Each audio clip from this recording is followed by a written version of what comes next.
Also, one thing I've noticed that the present Dukes, even the 200, they sound really throaty. They almost sound like Duke 390, but the 2012 ones are, they sound a little bit different.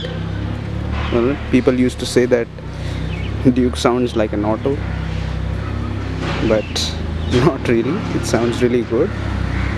Well, let me start it for you. You'll have a better idea.